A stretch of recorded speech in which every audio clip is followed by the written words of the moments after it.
Hello, YouTube. I thought this week we would talk about guidelines of vendor communication.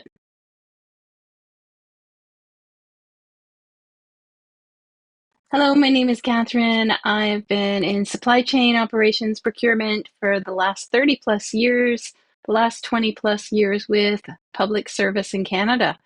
I've done a number of RFPs and processes, and I have lots of weird and wonderful stories to share with you. So this week, I thought, tagging on to the previous weeks of the RFP development with an evaluation booklet and what the evaluation booklet matching looks like, while an RFP is on the street, there is a communication protocol that you need to keep in mind. But it's not just when the RFP is on the street. You need to be open, fair, and transparent and treat all vendors equally throughout the process. And that includes when you're drafting your RFP. So you have to be careful that people are not communicating requirements or giving a heads up to people in advance of a request document being publicly competed. The perception being that someone got some inside information to give them an advantage over the others. So although you may have vendors that you're working with, keep the communications just to the day to day and their contract requirements. In a lot of cases, you may not disclose the information, but even if there's an inkling that they may have gotten some inside information, you could invite complaints from other vendors. I have a guidelines document that I had drafted years ago for a project that had many stakeholders, and a way of ensuring that all the stakeholders were on the same page.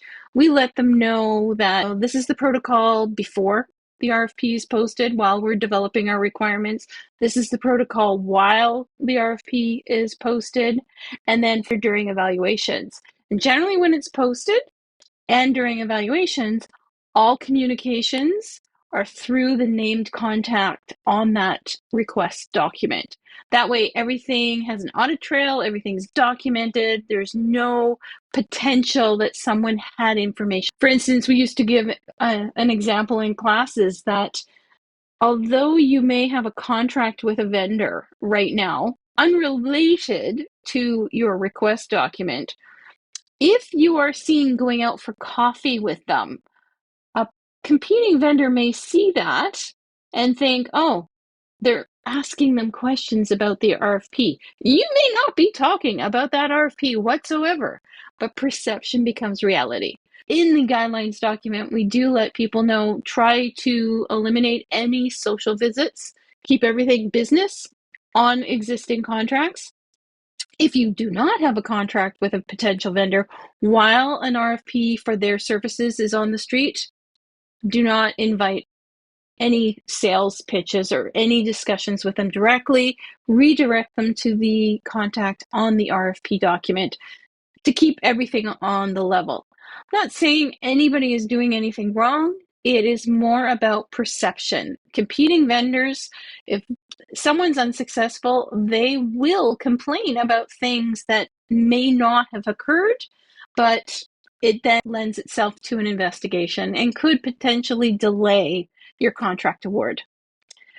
After the RFP is awarded, there is a process for debriefing the unsuccessful vendors and letting them know what worked well, what didn't, what needs to be improved in their proposals.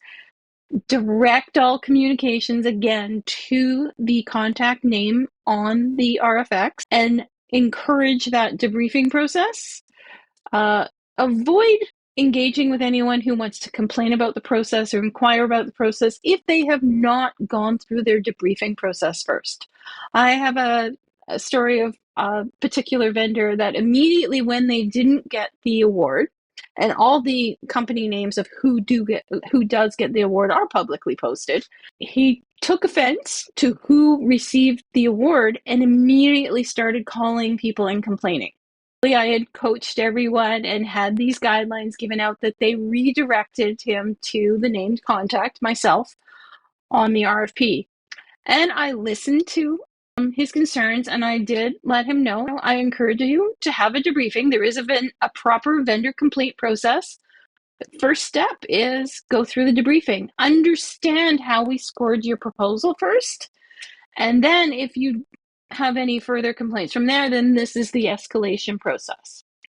In that particular case, we did the debriefing.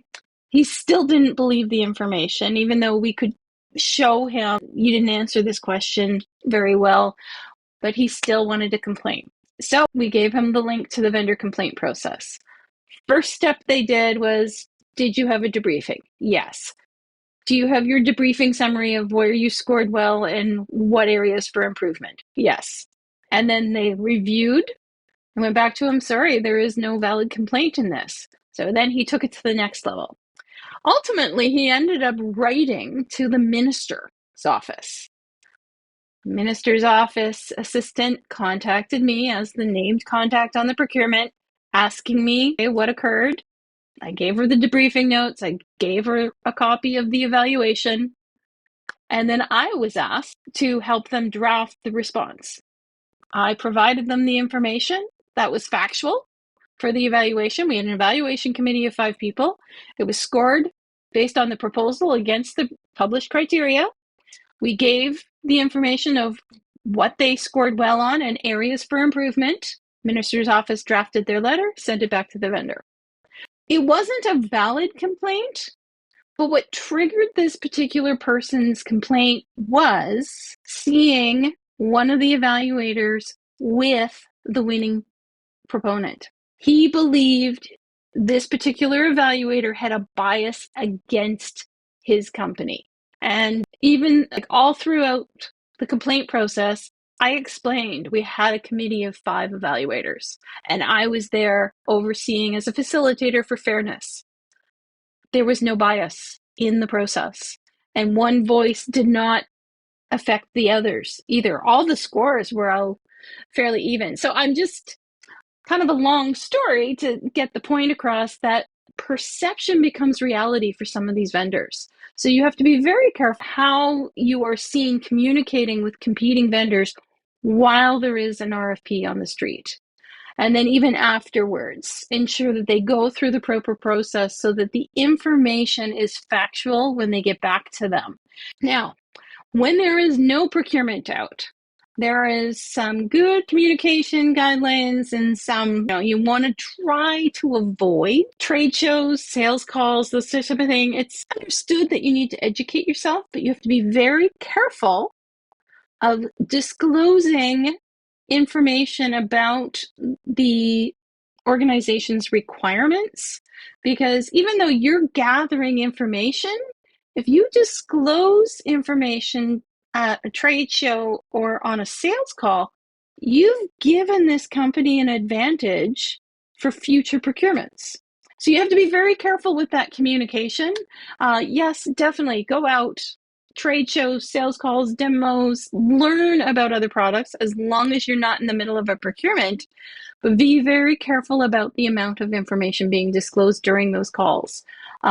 Another aspect you have to be careful of when meeting with vendors for a demonstration or a sales call is if you're a public sector organization, anything in your possession is FOIable. And FOIable means it's something that someone can request a freedom of information request to get a copy of it. If a vendor provides you information about their offering or something they're working on, like it could be something up and coming that's not actually to market yet, if it's in the public sector's possession, it's FOIable. But it is something I have warned my end users about, to be very careful about information they receive in writing or in video or in email. And this would take us into a whole other conversation about unsolicited proposals, which, although the government wants to invite innovation, we really need to work on how we deal with unsolicited proposals. Anyways, hope this is helpful. I will provide a copy of my generic guidelines for vendor communication on my website, procurementguide.ca.